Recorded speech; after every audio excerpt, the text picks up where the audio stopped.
médecin avait dit qu'on va enlever l'enfant parce qu'on voit que l'enfant là, c'est comme l'enfant mongol. Donc, on va enlever cette race-là. Moi, j'ai dit au médecin, ni chez moi, ni chez sa maman, personne de nos sœurs, de nos frères, ils ont cette race-là. Donc, il faut laisser l'enfant. Oh non, il faut faire examen. Ils ont demandé 460, ils ont envoyé ça à l'université de Nouvelle. Il faut donner 460, signer papier. J'ai signé. On va aller demander, il ne faut pas aller, j'ai signé papier, laisse l'enfant. Si c'est mongol, on va accepter mongol. Il n'y a pas de problème. Et Dieu merci, quand l'enfant est né, il est sorti normalement, sans problème. Alors un jour, moi avec sa maman, on a amené l'enfant chez le médecin, parce que c'est elle qui faisait le suivi de l'enfant. Dès que nous sommes rentrés là-bas, il nous a oubliés. Moi, j'ai rappelé le médecin, on était venu tel mois, telle année, comme ça, comme ça. Ça, c'était l'enfant, lui. C'est l'enfant de toi qui avait dit qu'on va enlever. Mais Dieu a fait grâce. On se laisse bénir le Seigneur. Il a permis que l'enfant est né en bonne santé, jusqu'à présent, et il grandit par sa grâce. Je remercie le Seigneur parce qu'il a permis.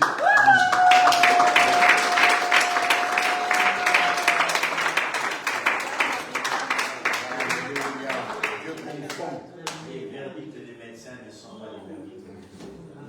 Tout ce que les médecins peuvent dire, vous pouvez écouter, mais après, il faut aller voir les médecins des médecins. Amen. Il faut aller voir celui qui a pu créer et dire, bon, les hommes ont parlé, mais toi, qu'on appelle l'éternel des armées. Vous savez qu'on appelle lui l'éternel des armées, ce n'est pas seulement le maître des esprits.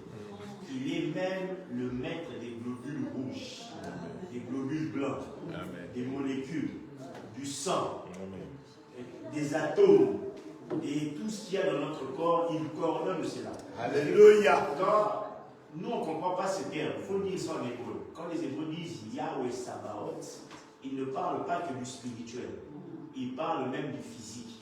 C'est pour ça que Anne, quand elle ne savait pas avoir des enfants, la prière ultime qu'elle a dit Yahweh Sabaoth, éternel des armées, si tu peux prendre miséricorde de moi. Donc elle a compris que même dans ce problème de stérilité, celui qui est le maître est capable de nous blesser. Est-ce que je parle à quelqu'un? Oh non, la santé me dérange, le médecin me dit que ça sera une maladie qui ne va pas s'arrêter, une maladie, Yahweh Sabaoth, qu'est-ce que toi tu en penses? Amen.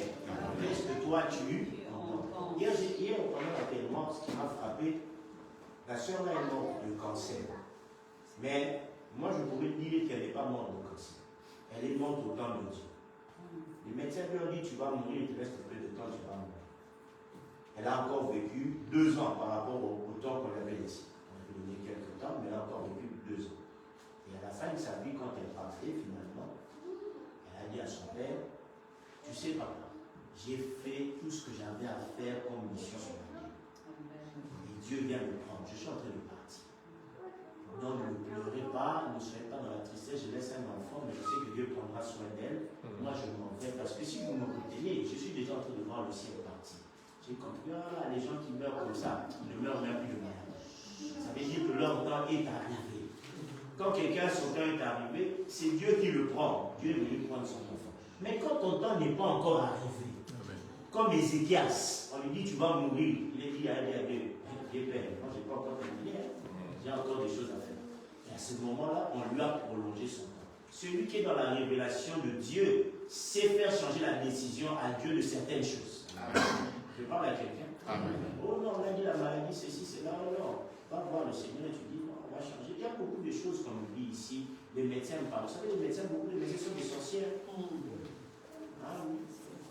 Il est en train de t'inculquer quelque chose. Comme le patriarche est là. Moi, j'étais avec le patriarche. On l'a dit au cancer. On était nous deux, on est assis. Tu le vois comment il parle au médecin. Moi, je commence à parler au père. Je dis, monsieur, est-ce que lui se rend compte qu'il est en train de défier le médecin? Le gars me dit au médecin, non, ça va aller. Oh non, c'est rien du tout. Peut-être que ce vieux-là, il y a des trucs qu'il a cachés, qu'il ne m'a jamais sorti. Peut-être qu'il va me sortir des trucs secrets, parce qu'à un moment, il est en train de parler au médecin là. Il est trop confiant. Ça m'a mis aussi la confiance. Et j'ai compris. Face à n'importe quelle parole qu'on peut vous dire, imposez la parole de Dieu. Amen. Face à tout ce que les hommes peuvent faire, imposez la parole de Dieu. C'est pour ça que David a réglé cette situation. Il a dit, oh mon âme, pourquoi t'as battu? Espère en l'Éternel. Il dit, et je le bénirai. Et je le bénirai encore. Amen. Et Dieu veut-il encore bénir son Dieu aujourd'hui avec un seul béni, un seul béni. Ils sont en voyage, vous habitez dans un pays étranger, mais au Congo, vous avez l'appartement très malade. Sa maman n'était pas là. Nous, ses soeurs. Mais je me dis, mais ma mère est arrivée quand elle a entendu que son petit-fils est à l'appartement. Mais mes deux mamans, grande sœur et petite sœur. Mais quand elle est tombée malade, je la mets dans un petit dispensaire. Quand j'ouvre, je vois. Vous ne pouvez pas imaginer. Moi aussi, c'est aujourd'hui, je mourrais. Ça, je vous dis, à 7 ans, je mourrais. Je vois, je serais comme ça, couché, presque sans vie. Je n'ai pas touché l'enfant, j'ai tremblé, j'ai crié, maman, maman, ma mère qui sort, qui voit Jésus, ma mère fait pipi. Alors il y a une fille qui a grandi avec moi. C'est elle qui a eu le courage de dire, mais comment prenez l'enfant de mon fils? Quand elle a maudit, l'enfant a bouché. Alors, il me regarde. Il dit, papa, on amène l'hôpital, on fait des examens. Oh non, c'est une faute malaria. Moi, je dis, c'est pas la malaria, parce qu'elle a venu de faire la malaria.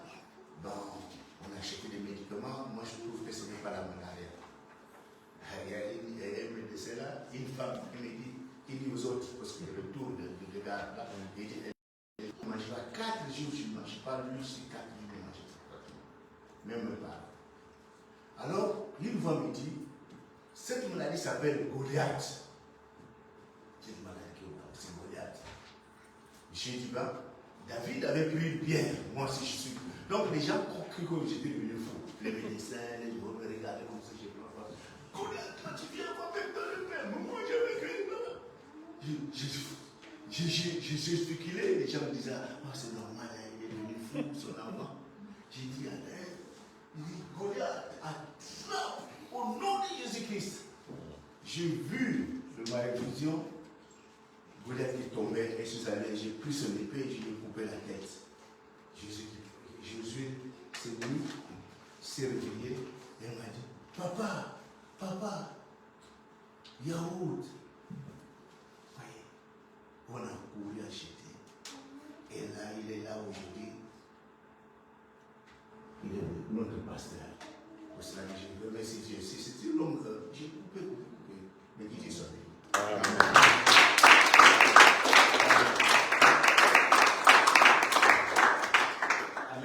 Amen. Gloire à Dieu. Le Seigneur nous fait toujours du bien. Amen. Amen. Toujours écouter la voix du Seigneur. Amen. Amen. Qui est dans la joie ici? Amen. Si tu n'es pas dans la joie, on va prier pour toi. Comme ici, on fait des gens qui n'ont pas l'argent. Si tu n'as pas l'argent, tu dis, moi, je n'ai pas l'argent, on va prier. Si tu as la joie, regarde un peu ton voisin. Est-ce que tu estimes qu'il a la joie? Fais-lui un peu. Gloire à Dieu. Amen. Amen. Nous allons nous mettre debout, nous allons écouter la parole. Nous allons. Le moment le plus important pour nous, c'est quand le Père nous parle au travers de son envoyé. Le Père Abraham nous souvent dit, le porteur d'arche, celui qui a amené l'arche aujourd'hui, qui va nous parler de la part du Seigneur, celui que le Seigneur a destiné pour nous faire du bien. Amen. Maintenant que nous sommes debout, tu vas prier, tu vas dire que le Seigneur puisse te parler. Mais d'abord, nous allons dire ceci. De tout mon sang, tu es grand, tu es beau, de tout mon être. Laisse que le sang de Jésus couvre ce lieu dans le nom puissant de Jésus. Amen. Amen. Amen. Amen. Je salue tout le monde dans le nom puissant de Jésus. Amen. On peut s'asseoir.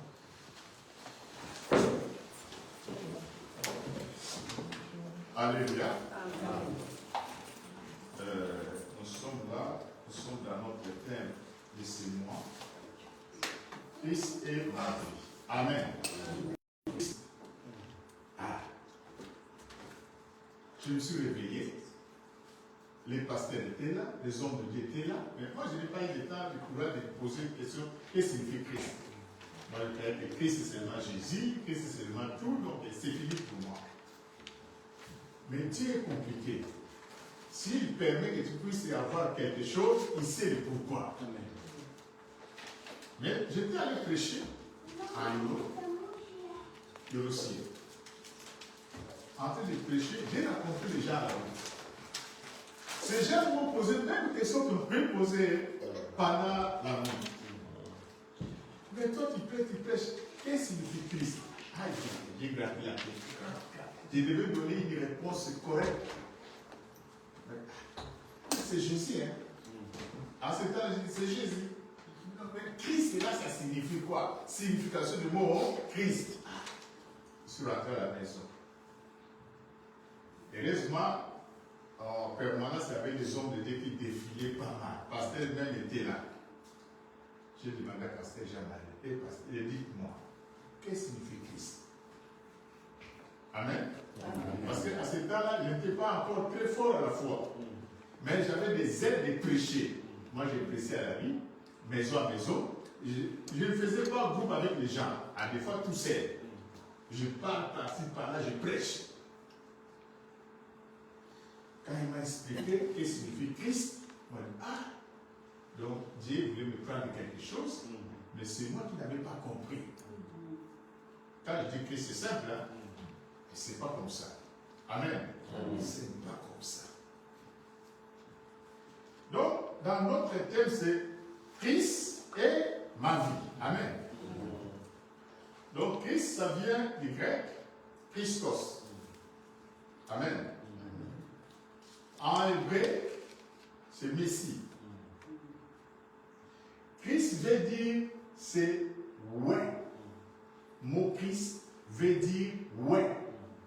Donc, celui qui dit ah ouais de l'onction. C'est ça que Dieu voulait me dire. Christ veut dire sauveur. Christ veut dire ouais. Donc, celui qui dit ah ouais. Quand on voit que lui, il est ouais. Donc, nous, Christ est ma vie. Quand on enlève Christ, on enlève quoi? L'onction.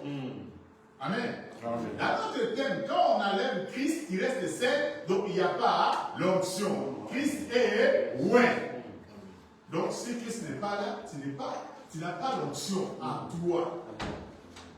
Tu es resté comme ça, simple et rien.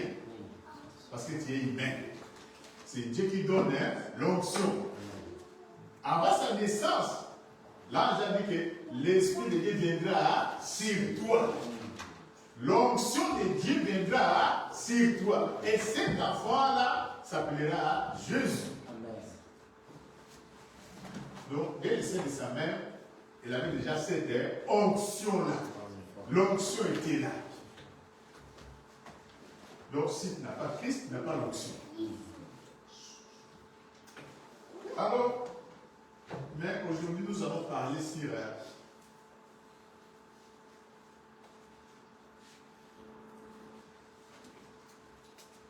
droit des rachats. Sous-thème. Droit des rachats. On voulait quand même expliquer mon Christ, parce que quand on parle de quelque chose, les gens devaient comprendre pourquoi ils ont mis ce thème-là. Amen. Droit des rachats. Nous sommes dans notre grand thème, Christ est ma vie. Mais la sous-thème, droit des rachats.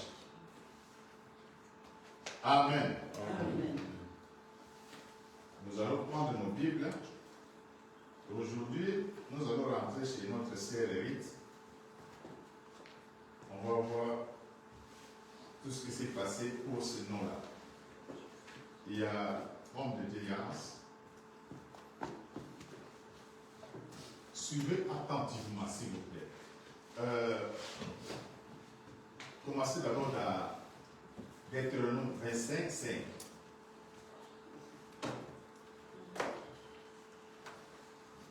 On se met de vous lire la parole du Seigneur.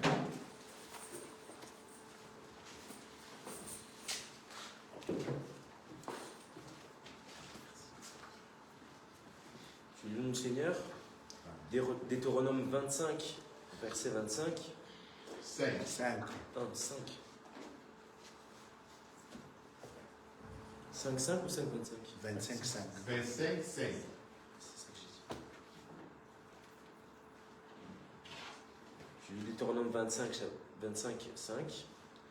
Lorsque des frères demeureront ensemble et que l'un d'eux mourra sans laisser de fils, la femme du défunt ne se mariera point au dehors avec un étranger.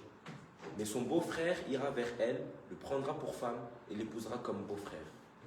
La parole du Seigneur, Nous aussi croyons. c'est au nom de Jésus. Et il y a encore Rite. On va expliquer une fois pour gagner le temps. Rite chapitre 2, tu prends 20, 21.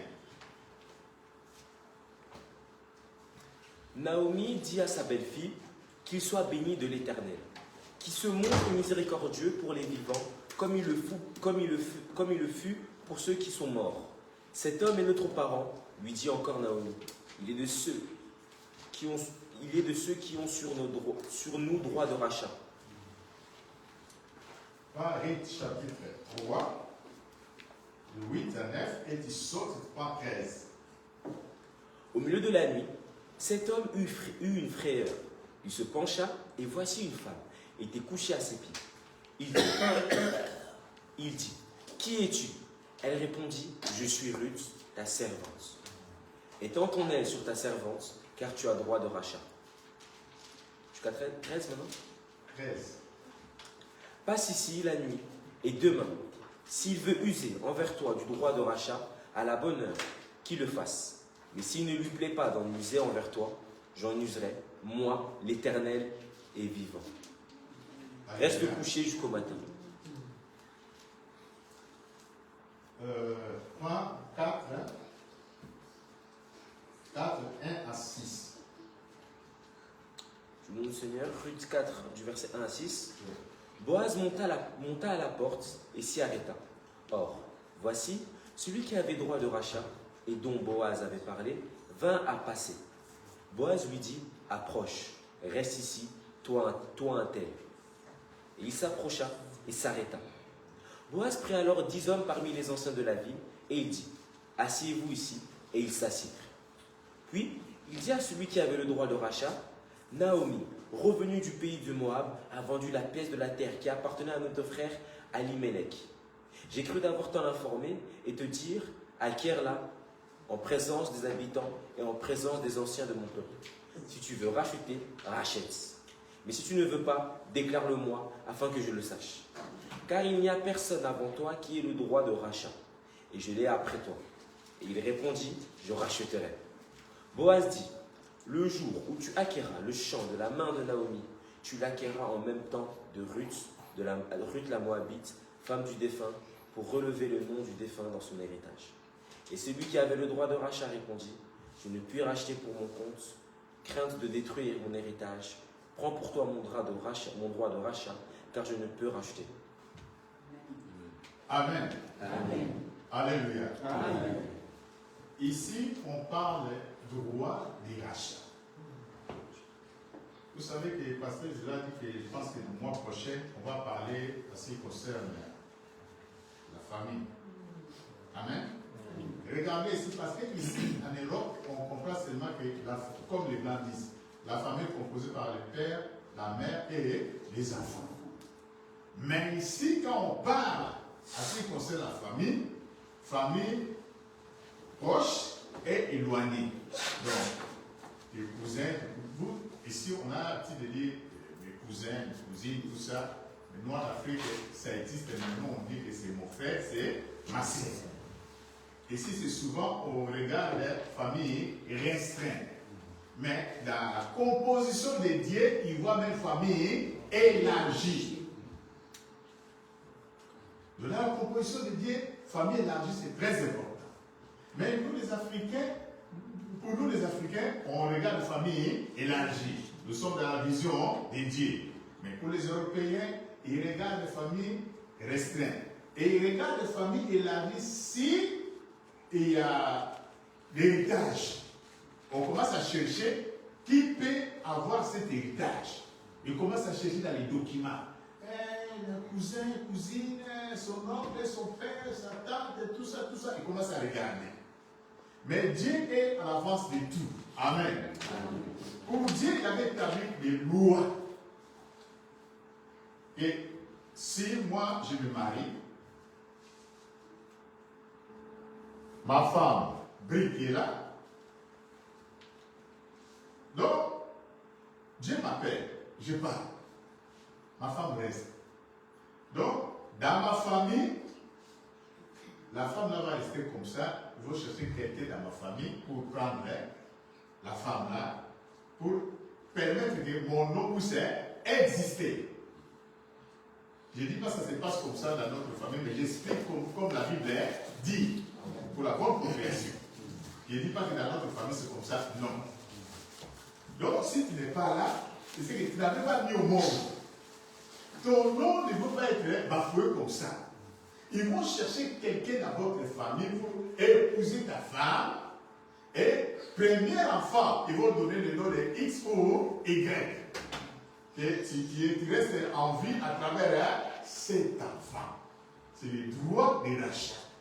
Mais un étranger ne peut pas. Un étranger ne peut pas venir prendre cette femme-là. Non. Amen. Amen. C'est compliqué. Hein? Dans le temps, l'église passée disait que non, à l'église, on va se marier entre nous-mêmes. Pourquoi vous laissez les païens venir prendre vos femmes ici et vous restez comme ça? Mais quand on évolue selon la foi, on comprend qu'il y a d'autres choses qui permettent d'aller prendre un païen et une païenne. Amen. Amen. Mais ici, selon la religion, on nous dit que l'étranger ne peut pas venir prendre la femme là. Il y a droit de rachat. Même si vous avez quelque chose, se vendu votre champ, votre terre, il y a toujours droit de rachat. Donc il y a quelqu'un dans votre famille qui peut racheter ce qui était vendu. Alléluia. Regarde-moi dans Homme de Dieu, Romains chapitre 7, 14. Romains chapitre 7, verset 14.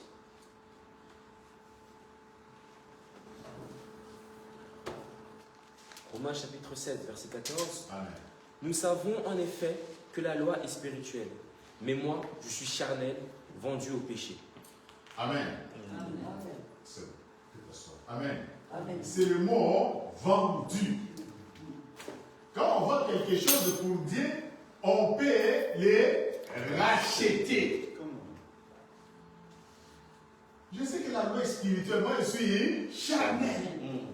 J'ai été vendu au péché. Je suis vendu. Je suis vendu. Le péché est là. Je suis parti. Mais toi, Dieu est souverain. Il avait posé une loi. Le droit de rachat. J'étais vendu au péché, mais il y a quelqu'un qui devait me racheter. Alléluia. On vous a laissé héritage. Ici en Europe, quand il y a des biens, tu achètes tout ça, tu n'as pas de soucis. Il n'y a pas de soucis. Tu es là ou pas là. Si tu n'es plus en vie, personne ne va chercher, oh, moi je suis tante, moi je suis oncle pour s'accaparer de ça. Mais c'est vrai qu'en Afrique. Parce qu'ici, il y a des lois. Amen. Quand tu vas oser, c'est la loi qui va te terrasser. Nous, en Afrique, quand tu fais comme ça, tu sais que moi, tu ne connais pas, je connais des gris-gris. Tu vas mourir, tu vas voir comme ça, tu commences à voir le haut et le bas. Et je suis sorcier, comme ça, comme ça.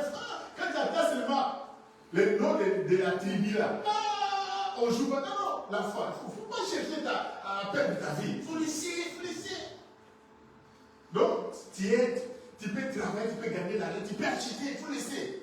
Mais ici en Europe, si tu viens, c'est la loi qui va te frapper. Comment? On ne va pas chercher l'héritage ici que l'autre a laissé comme ça.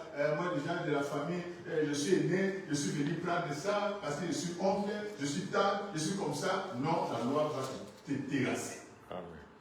Alléluia. Amen. Mais c'est vrai qu'en Afrique, où quand quand il y a héritage, oncle maternel, tante paternelle, tout ça, il sort.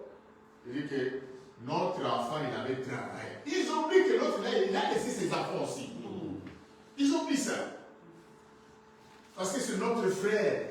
Et il prend le bien des frères et il chasse les enfants des frères. C'est compliqué. Amen. Mais ici, Dieu, dans sa souveraineté, il a fait quelque chose. Il a dit que, comme les humains sont comme ça, il peut oublier quelque chose par l'erreur, mais je vais poser des lois. Même quand on demande l'exil, Dieu avait fait des terres pour l'exil. Le point d'exil, ce n'est pas ça a commencé seulement aujourd'hui. Tout ce que les gens font aujourd'hui, ils regardent dans la Bible. Le terre d'exil a existé dans la Bible. Donc, le droit de rachat est là. Pour racheter. On connaît l'histoire d'Élise et Naomi. Ils étaient allés dans un pays étranger où Naomi était allée avec son mari, ses enfants. Il s'est marié là-bas. Naomi a perdu son mari, ses enfants. Il s'est trouvé avec ses belles sœurs. Or, Ruth lui a dit que Ruth, il a suivi sa belle-mère. Arrivant à Israël, il y avait la souffrance. La fille s'est donnée, commençait à travailler. Amen. Amen. Commencer à travailler. Et s'il n'avait pas accepté de travailler, il ne devait pas être béni. Amen. La bénédiction dépend aussi que ça demande que tu puisses travailler. Amen. Si Rick n'avait pas accepté d'aller grenier, travailler, il ne devait pas rencontrer Boaz. Et il ne devait pas rencontrer Boaz. Étranger est rentré prendre de bénédiction des enfants d'Israël. Rick, il était étranger. Est venu à Israël, Moabite. Mais comme il était conduit, obéissant à sa belle-mère, elle avait suivi, elle a dit que oui, j'étais allé grenier là-bas, le monsieur c'est qui? Ah, le monsieur c'est Boaz. Ah! Donc, ce monsieur-là, il a droit de rachat. Mais dans le tour de Boaz, Boaz a dit oui, j'ai droit de rachat, mais il y a le plus proche que moi. Alléluia. Amen. On va vous parler concernant la famille le mois prochain. Quand tu regardes seulement ton père et ta mère, votre famille, sache que la famille est élargie.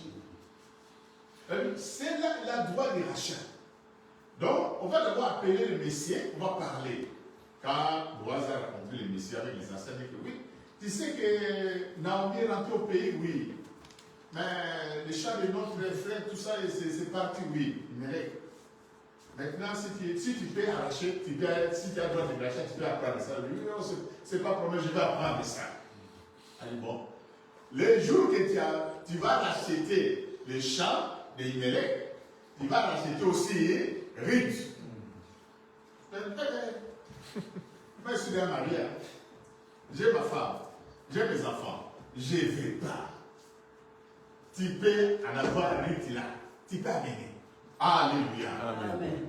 Les droits de rachat s'est manifesté et Ruth s'est mariée avec Boaz. Alléluia. C'est très important.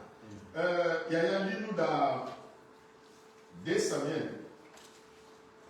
Donc, on lit d'abord dans Lévitique 25, de 48-49. Lévitique chapitre 25, 48, 40. 48, 49. Lévitique, je lis mon Seigneur, Lévitique 25, de 48 à 49.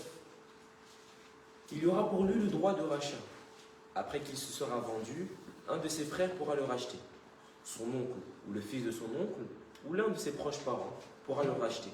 Ou bien, s'il en a les ressources, il se rachètera lui-même. Amen. Amen. Ça, c'est les droits de rachat. Lis-nous dans Exode 30, de 12 à 13. Exode 30, 12 à 13. Lorsque tu compteras les enfants d'Israël pour faire le dénombrement, chacun d'eux paiera à l'Éternel le rachat de sa personne, afin qu'il ne soit frappé d'aucune plaie lors du dénombrement. Voici ce que donneront tous ceux qui seront compris dans le dénombrement. Un demi-cycle selon le cycle du sanctuaire, qui est de 20 guéras. Un demi-cycle sera le don prélevé pour l'Éternel. Amen. Amen. Mais lis-nous dans Samuel 24, Samuel chapitre 2, 24, des 4, tu lis 4, tu sors du point 11, tu sors du point 13 et tu prends 16. 1 Samuel. 2 Samuel 24, verset, commence les 4. Tu peux commencer à 1, mais prends seulement 4 parce que c'est long. Point 4, tu sors du point 11, tu sors du point 13, tu sors du point 16. Pour faciliter parce que c'est long. Le roi persista dans l'ordre qu'il donnait à Joab et aux chefs de l'armée. Et Joab et les chefs de l'armée quittèrent le roi pour faire le dénombrement du peuple d'Israël. Le lendemain, quand David se leva, la parole de l'Éternel fut ainsi adressée à Gad, le prophète, le voyant de David. Gad alla vers David et lui fit connaître la chose, en disant: veux-tu 7 années de famine dans ton pays, ou bien 3 mois de fuite devant tes ennemis qui te poursuivront, ou bien 3 jours de peste dans ton pays? Maintenant choisis, et vois ce que je dois répondre à celui qui m'envoie. Et 16. Comme l'ange étendait la main sur Jérusalem pour la détruire, l'Éternel se repentit de ce mal, et il dit à l'ange qu'il faisait périr le peuple: assez, retire maintenant ta main. L'ange de l'Éternel était près de l'aire d'Arvana du Jébusien. Alléluia. Amen. Alléluia. Amen.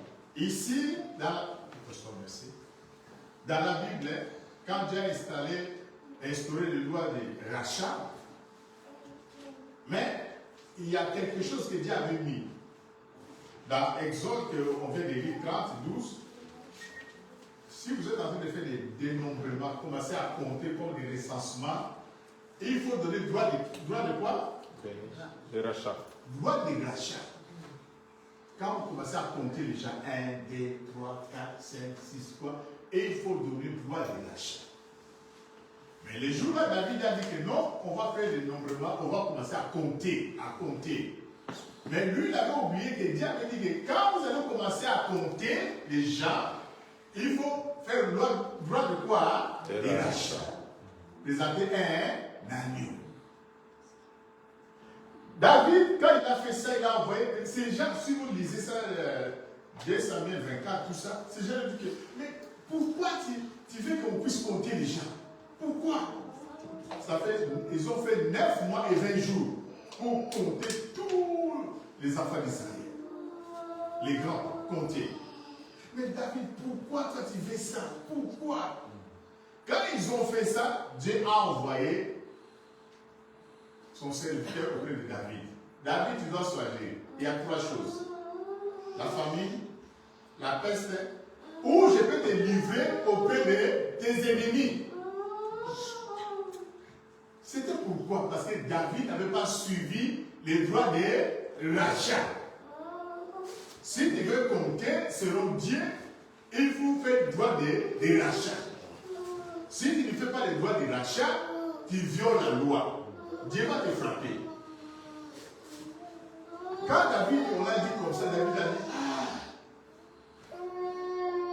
vous voyez que je tombe entre les mains de Dieu.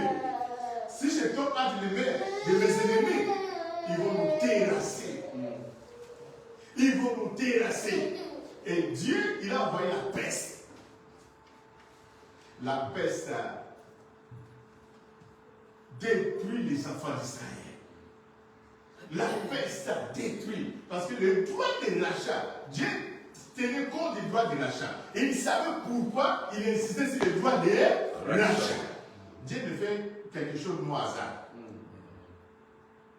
David est allé, mais Dieu, c'est moi qui ai péché avec ma maison. Pourquoi toi tu veux détruire tout le peuple comme ça? Dieu a dit, ah, l'âge, il faut s'arrêter. Amen. L'âge, il tue les gens selon l'ordre de Dieu. Quand Dieu a dit stop, l'âge est arrêté. Dans les anges, il y a des départements. Les autres sont ici dans le département des louanges. Tu es saint, comme une fois ici, parce qu'il doit parler. Les 24 vieillards, les 4 êtres vivants sont en train d'adorer Dieu. Les autres sont les messagers. Il va donner. Michael, il est là pour défendre, combattre. Et ange de la mort est là pour donner la mort. Amen. Amen. Dieu, il veille sur le droit de rachat. Parce que de l'eau, la Bible dit que la descendance de la femme écrasera la tête de qui? Mais Dieu a dit que comment je peux amener tout ça? Je vais droit de rachat. Amen. Amen. On arrive. Nous allons prendre Galates. Galates chapitre 3, verset 13.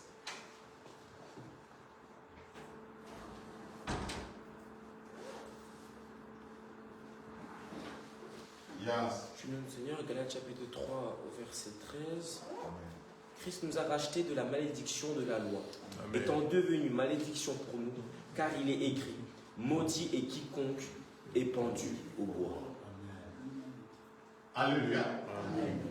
Quand on parle du droit des rachats, quand on parle de Christ, le ouin, Christ, le ouin là, donc il a un pouvoir, il a une force, il est capable pour nous arracher. Donc, Christ est notre vie. Donc, on était déjà perdu. Dans Romains nous a dit que la loi spirituelle, moi je suis charnel. J'étais vendu au péché. Donc ça demandait le droit de qui? Des rachats. Donc les frères peuvent racheter. Donc Jésus est venu nous faire que nous racheter de la malédiction. De la malédiction. Donc si quelqu'un n'a pas le Seigneur Jésus dans sa vie, on ne dit pas que j'étais maudit. Non. Mais la malédiction reste sur la personne. C'est pas moi, c'est la Bible. Christ nous a racheté de la malédiction. Hein? Christ nous a racheté de la malédiction de la loi, étant devenu malédiction pour nous, car il est écrit, maudit est quiconque est pendu au bois. 14. Afin que la bénédiction d'Abraham pour les païens son accomplissement en Jésus-Christ et que nous reçions par la foi l'Esprit qui avait été promis. Donc, si la personne n'accepte pas Jésus, et il ne connaît pas Christ, et si aujourd'hui Christ nous a rachetés de la malédiction de la loi, et nous nous sommes rentrés dans les bénédictions d'Abraham par la foi en Jésus-Christ. Donc Jésus, notre Yahya, la Bible dit qu'il nous appelle ses frères. Celui qui a le droit de qui? Des rachats. C'est pour cela que Dieu a été frappé parce qu'on n'avait pas utilisé les droits des rachats. Quand ils ont compté, Dieu a dit, tu as bien compté, mais tu n'as pas donné l'offrande, les sacrifices agneaux, comme les droits des rachats. Est-ce que Jésus nous a rachetés de la malédiction de la loi et la Kélimabé. Malédiction. Jésus nous a rachetés. Donc, la personne qui n'a pas Jésus en lui, la malédiction reste. Ce n'est pas son père qui l'a maudit, ce n'est pas sa mère, ce n'est pas leur famille, mais la malédiction de la loi. Nous sommes vendus au péché. Donc, vendus là au péché, là, ça reste. Mais Jésus, quand il vient, il va nous faire quoi? Racheter. Il va nous racheter. Il faut être fier de toi. Donc, sans Christ, Jésus est ma vie. Donc, on peut dire que sans Christ, il n'y a pas la vie. Il n'y a pas la vie. Quand Jésus vient, il il va racheter, payer. 1 Pierre 1, 18, 19. Il y a un.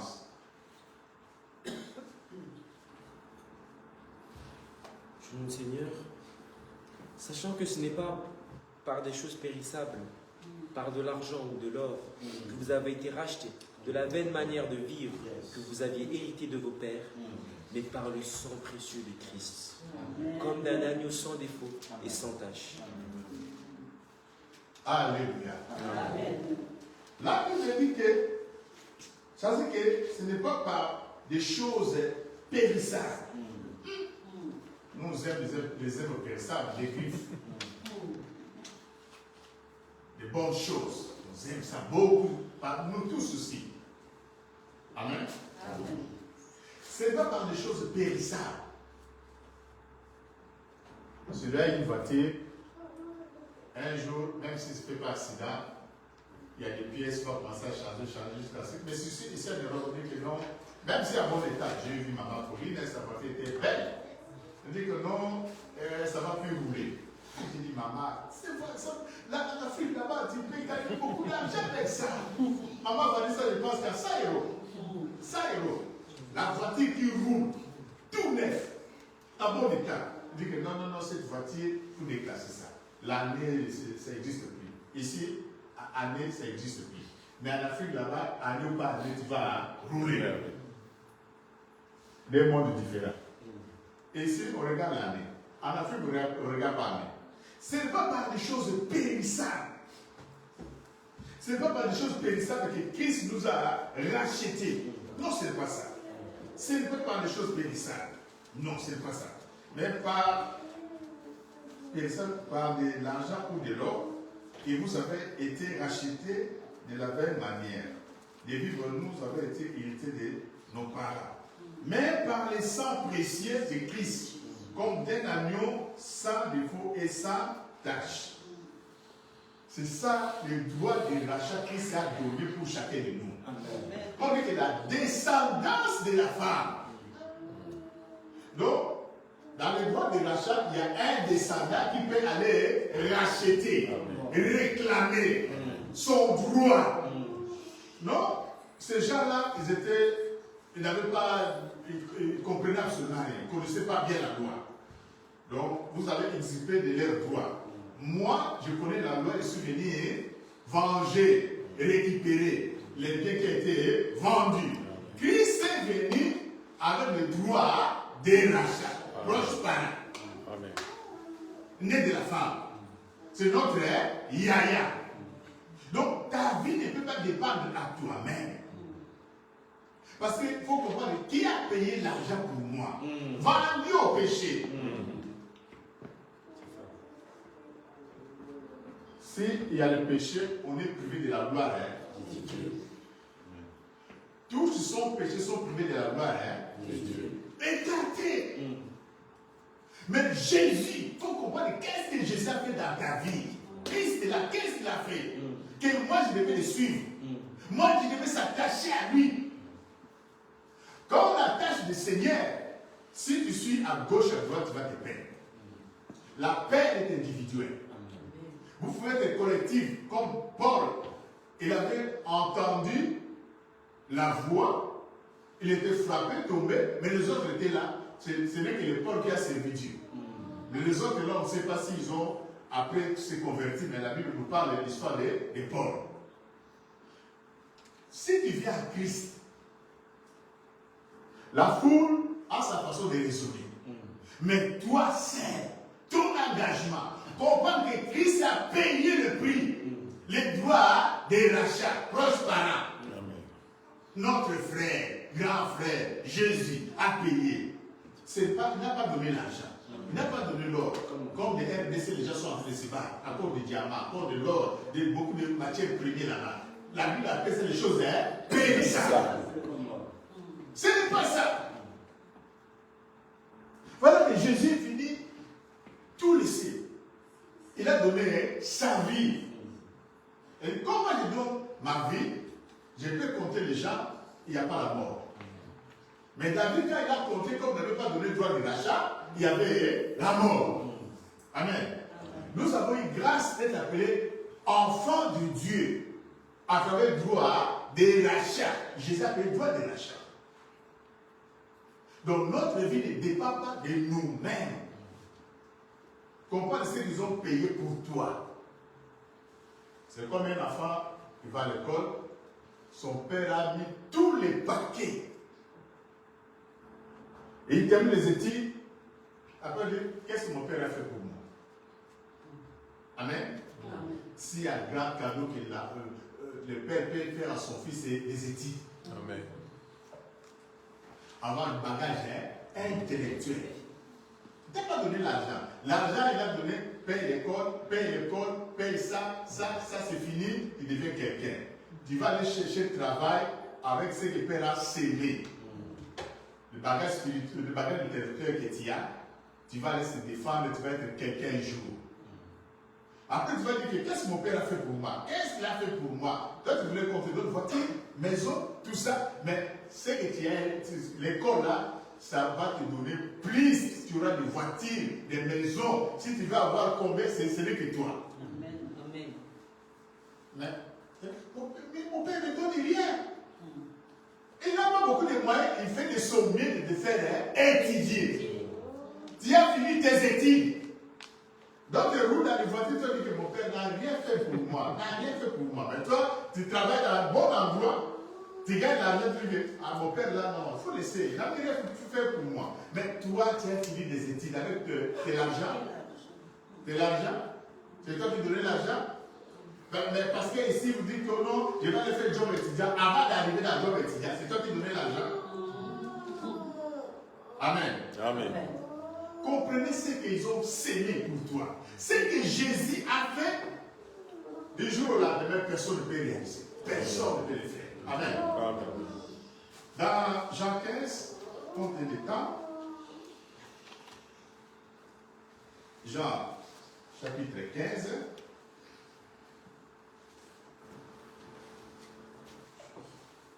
Verset 5. Je vous demande, Seigneur, Jean 15, chapitre 5, verset 5. Je suis le cep, vous êtes les sarments. Celui qui demeure en moi et en qui je demeure porte beaucoup de fruits. Car sans moi, vous ne pouvez rien faire. Amen. Amen. Donc, Christ est ma vie.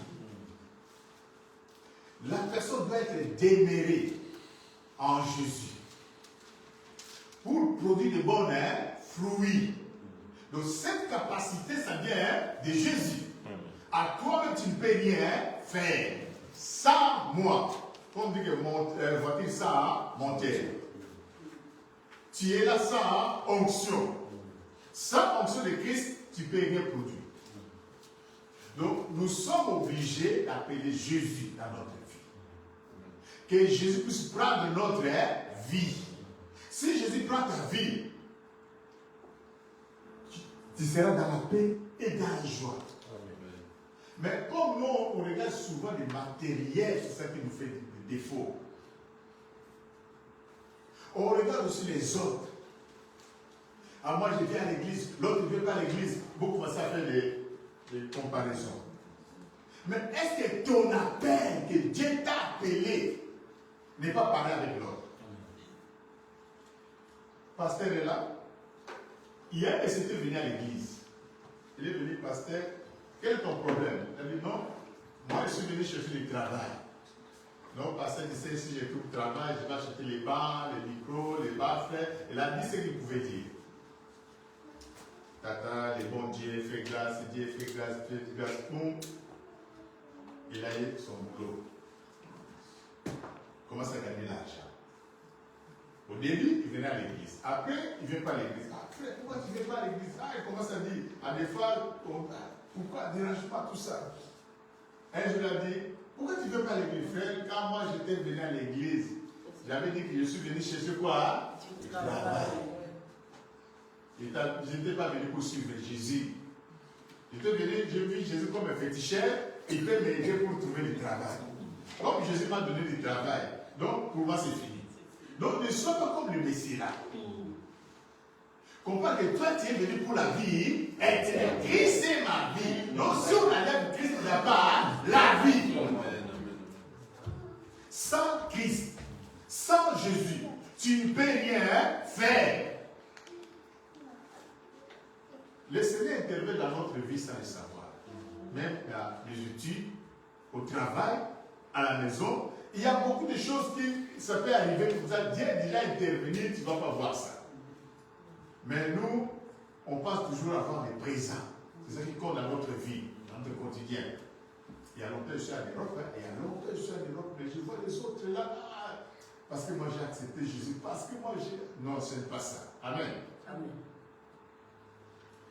Dieu, dans l'Ancien Testament, il y a des gens qui servaient Dieu, qui marchaient dans la crainte de Dieu. Et ils ont dit que nous, on sert Dieu, on requiert. Les gens qui ne servent pas Dieu, ils sont en train de prospérer, ils sont en train d'aller en avance. Mais nous sommes en train de crier de Dieu, de ne pas faire le mal. Mais nous sommes toujours en train de pleurer. Il y a toujours la souffrance. Dieu était attentif dans leur conversation. Il a prêté l'oreille. Amen. Amen. Il a prêté l'oreille. Il a dit, bon, il devait parler. Pour les gens qui me servent, ils n'auront pas dans le royaume des cieux. Et pour les gens qui ne me servent pas, ils vont souffrir. Mais bien aimé, comme nous avons accepté Jésus, qui est notre Seigneur Sauveur, il nous aime beaucoup. Il a donné sa vie. Il nous a arraché de la malédiction, des péchés, de la loi. Donc notre vie, ça devait dépendre de Christ et de nous-mêmes. Donc si tu quittes Jésus, la malédiction revient. Parce que la loi là, Christ a brisé, et quand tu quittes Jésus, ça retourne automatiquement. Donc si tu demeures en Christ et Jésus, ta vie éternelle est assurée. Tu es béni de Dieu. Amen. Que le Seigneur bénisse sa parole. Amen.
Comment payer, Seigneur, une vie pour une vie, comme dit la Bible, une vie pour une vie. Mais toi, Jésus, mon grand frère, tu as accepté de donner ta vie pour moi, tu as versé ton sang. Et voilà, je suis enfant de Dieu, je rentre dans la bénédiction d'Abraham. Je ne suis plus dans la bénédiction du péché, je ne suis plus sous esclave du péché, je suis désormais libre, j'ai été libéré. La gloire revient encore à toi, Jésus, d'avoir accepté de donner ta vie.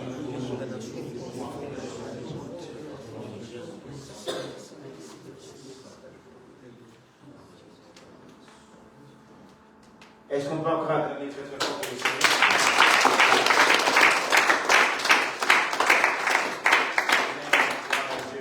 Nous sommes libres. Amen. Amen.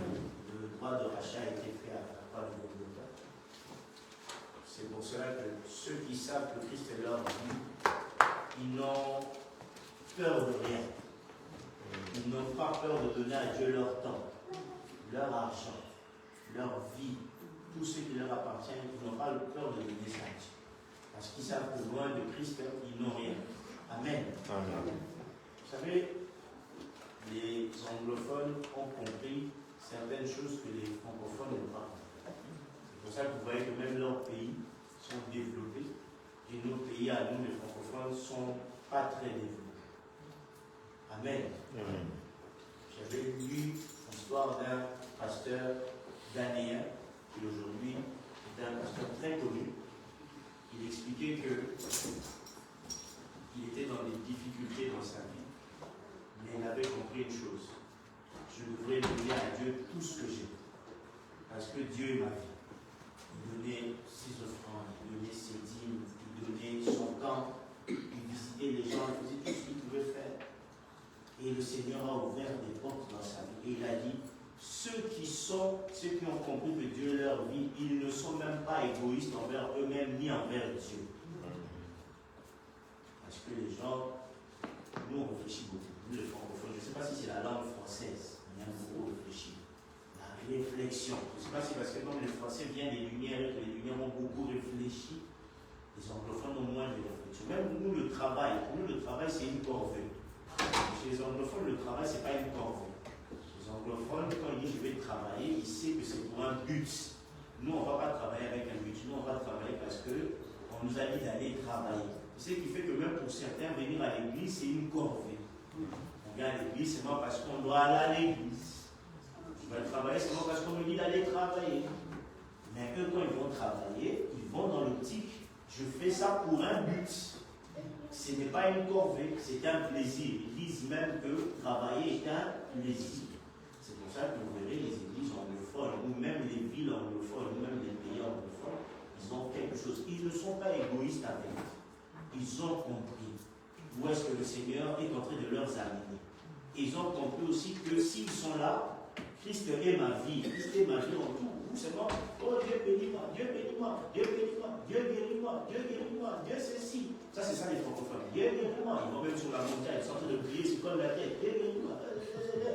Mais quand Dieu va dire à ton tour, qu'est-ce que tu vas faire pour moi? Ah non, Dieu aussi, ah non, tu es parti à l'église là-bas, il faut que demander les 30 € par mois. Comment ça se fait? Et pour les cotisations, comment ça se fait qu'on ne donne pas les offrandes? Ah, le pasteur a parlé de la dîme, c'est moi qui vais s'enrichir. Tout ça, c'est là.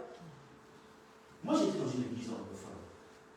J'ai un Nigeria, le pasteur au Nébamol. Il prie, il n'y a pas loin ici. Moi, ça m'a étonné. L'heure des offrandes, ils ont juste mis les paniers. Eux-mêmes connaissaient déjà les paniers. Fallait voir après la dîme, les mamans motivées. La maman, elle a donné ici l'offrande. Elle a donné ici la dîme. Elle a donné ici la cotisation. Elle partait avec joie. Le pasteur m'a appelé après. Il m'a dit, j'aime frère. Regarde le montant qu'il a. J'ai dit, ça c'est le montant que nous, pour avoir ce montant pour un seul culte, que eux, ils ont un seul culte, nous, on doit faire 5 ans. Mais eux, ils n'ont eu un seul culte. Et voir, tu vois comment ils sont en train de construire. Il a dit, pasteur, moi je ne mange pas cet argent. Tout l'argent ici, c'est pour l'église.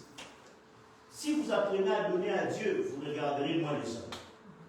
Parce que nous, on réfléchit en termes des hommes. Ah, moi, si je donne ici, c'est le pasteur qui va s'enrichir. C'est pour Dieu que vous le dites, c'est pour l'œuvre du Seigneur. Un exemple, je lui dis face caméra. Aujourd'hui, on ne va pas couper la caméra. Face caméra. Regardez notre salle. Regardez la salle. Est-ce que vous estimez que nous, une aussi grande église, est-ce qu'on peut rester comme ça? Non. On n'a même pas l'internet. On a besoin d'avoir notre propre lieu. Ce n'est pas un problème. On a besoin d'avoir notre propre lieu. Avoir les choses qui conviennent. Faire, je voudrais emmener ses amis. Vous savez, quand vous avez votre église est belle, Vous avez aussi la facilité d'inviter vos patrons et vos amis. Vous êtes d'accord avec moi? Oui, c'est vrai. Vous invitez vos amis, vous savez, il y a des standings ici qui peuvent venir là. Parce qu'il y a des gens, c'est pas mauvais. Il va venir, il va se dire, avant d'abord d'avoir la congrégation qui vient chercher Dieu, il va d'abord rentrer regarder la salle, il va dire, après, il va vous dire même avec le français, le plus beau français, la prédication était bonne. Vous avez bien chanté. Mais bon, je pense que ce type d'assemblée ne me convient pas trop. Mais Dieu vous bénisse. Nous devons être capables d'attirer le riche, le pauvre, et que tout le monde se sente à l'aise dans la maison de Dieu. Ça peut être important. Ne réfléchissez pas trop quand il s'agit de Dieu. Christ n'a pas réfléchi, il a dit, Père, fais-moi un corps pour aller faire ta volonté.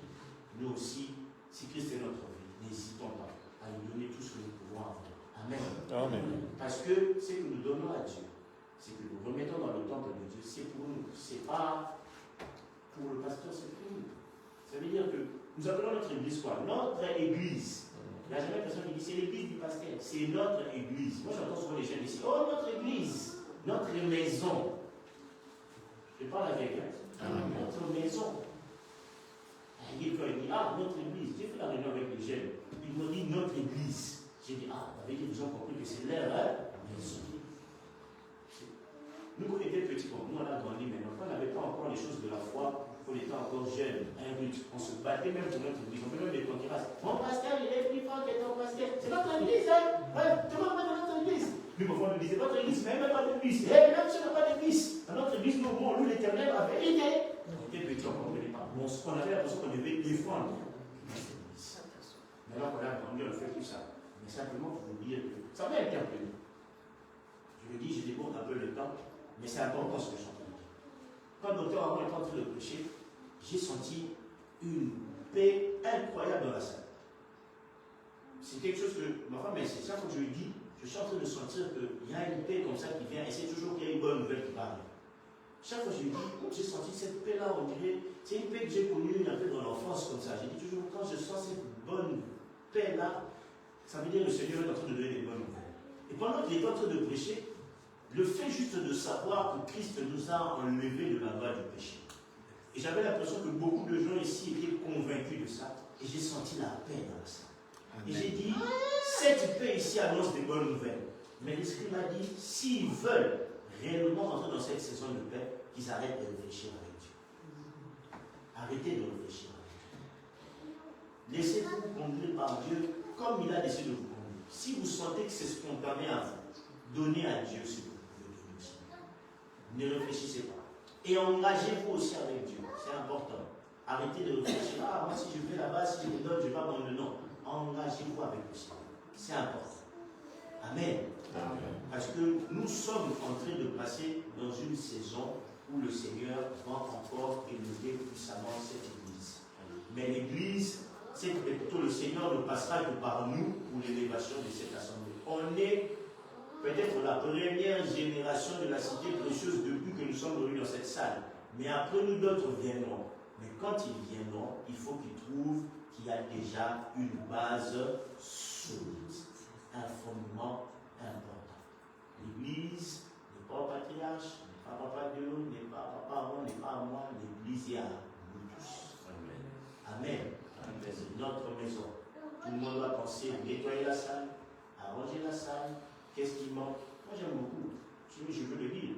Il y a certains d'entre vous ici, certains jeunes ici, ou certaines même mamans qui m'envoient des messages. Pasteur, qu'est-ce qu'on doit faire? Est-ce qu'il y a besoin de ces trucs? Moi je trouve ça très bien. Les gens qui pensent église, vous devez penser à votre maison. C'est l'esprit qui m'a poussé à le dire. Vous savez que moi je ne suis pas quelqu'un qui aime parler de ce genre de choses. Mais si j'insiste, c'est parce que j'estime que c'est important. Amen. Amen. Est-ce que vous êtes toujours dans la joie? Amen. Amen. La parole de Dieu nous a fait du bien. Le vendredi, nous avons veillé. Veillé de prière. Veillé de prière. En plus, le vendredi, ça tombe bien, c'est férié.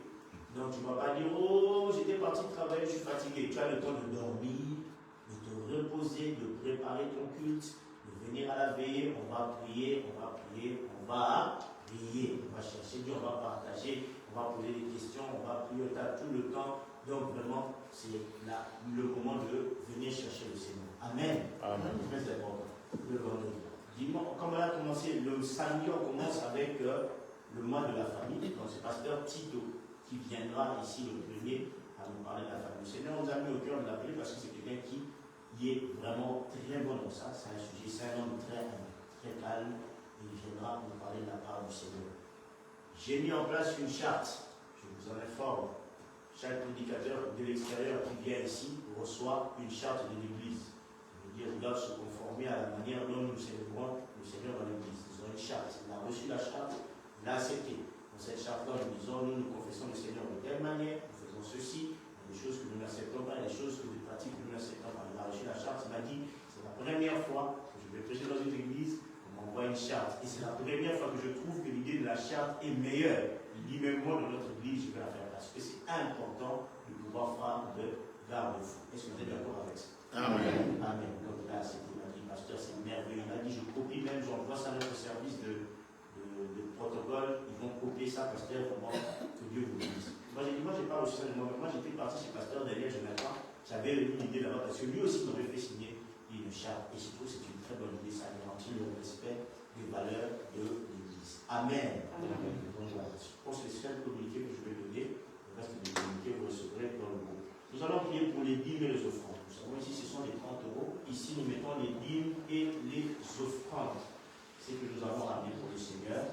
Très important de venir déposer dans ce panier. C'est pour le service. Ah oui, je rappelle, les jeunes dans la retraite, à la fin du mois de septembre, toute cette retraite-là se passe très très bien. Numéro 37 à 1070 en direct à partir de 22h. On va se mettre debout. Nous allons donner nos offrandes et clôturer ce culte d'aujourd'hui. Nos offrandes et nos dîmes. Prends ton offrande.